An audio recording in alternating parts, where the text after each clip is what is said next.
ইউক্রেনের কিয়েভের রাস্তায় পথচারীরা দেখতে পেল পুরান ফ্যাশনের কাপড় পরিহিত এক লোককে, যাকে দেখে মনে হচ্ছিল তিনি খুঁজে বেড়াচ্ছেন কাউকে, কিন্তু চিনতে পারছেন না কিছুই। লোকটির নাম সার্গেই পনোমারেনকো। 2006 সালের ঘটনা। পুলিশের কাছে পৌঁছান ভীত সার্গেই, কারণ তিনি চিনতে পারছেন না কোনো রাস্তাঘাট। 20 থেকে 25 বছর বয়সে এই যুবকের পরনে ছিল নতুন কিন্তু পুরনো ধরনের পোশাক, গলায় বহু পুরনো মডেলের ক্যামেরা। সার্গেই দাবি করলেন তিনি সোভিয়েত ইউনিয়নের বাসিন্দা। পুলিশকে আইডিও দেখালেন তার, আর তাতেই চক্ষু ছানা বড়া হলো সবার। সার্গেই পনোমারেনকো জন্মেছেন 1932 সালে। বাস্তবিকই আইডি ইস্যু হয়েছে সোভিয়েত ইউনিয়নের আমলে। একটা সময়ে ইউক্রেন সোভিয়েত ইউনিয়নের অংশ হলেও সোভিয়েত ইউনিয়ন ভাঙনের হয়ে গেছে প্রায় যুগ।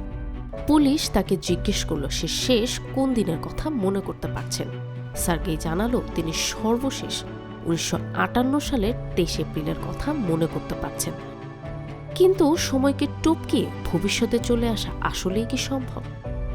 তাকে ট্রান্সফার করা হলো একটি সাইকিয়াট্রিক হাসপাতালে। ডক্টর পাবলো কুট্রিকভ তাকে জিজ্ঞেস করলেন যে সে কিভাবে 1958 সাল থেকে 2006 সালে চলে আসলেন একটুও বৃদ্ধ না হয়ে। তার সর্বশেষ কি মনে আছে? সার্গেই উত্তর দিলেন যে সেদিন তিনি দিনের বেলায় ঘুরতে বেরিয়েছিলেন এবং ছবি তোলার জন্য ক্যামেরাও সাথে নিয়েছিলেন। হঠাৎ তিনি বেল শেপের একটি উড়ন্ত বস্তু দেখতে পান এবং এরপরেই তার আর কিছুই মনে নেই। তিনি ডাক্তারকে তার ক্যামেরা বাড়িয়ে দিলেন তার তোলা ছবিগুলো দেখার জন্য।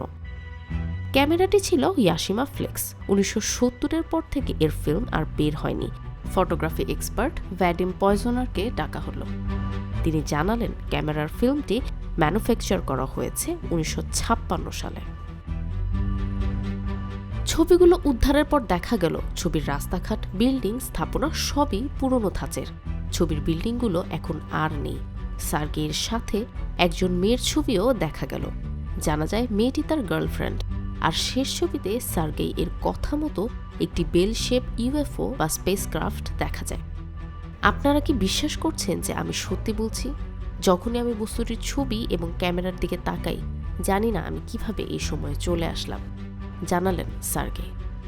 ডক্টর পাবলো কুট্রিকভ ভাবতে লাগলেন, আইনস্টাইনের থিওরি অনুযায়ী টাইম ডাইলেশন ছাড়া এ আর কিভাবে সম্ভব? সে রাতেই শেষ দেখা যায় সার্গেই পনোমারেনকোকে। নিজ রুমের দিকে যেতে দেখা যায় তাকে।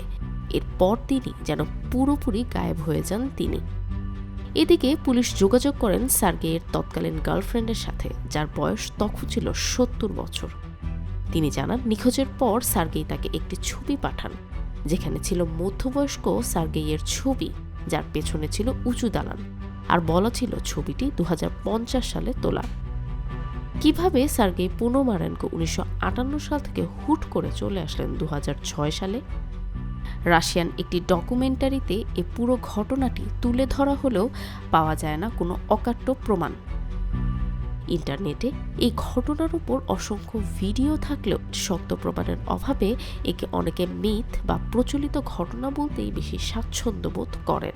তবে টাইম ট্রাভেলের ইতিহাসে এটি নিঃসন্দেহে একটি জনপ্রিয় ও চমৎকার ঘটনা।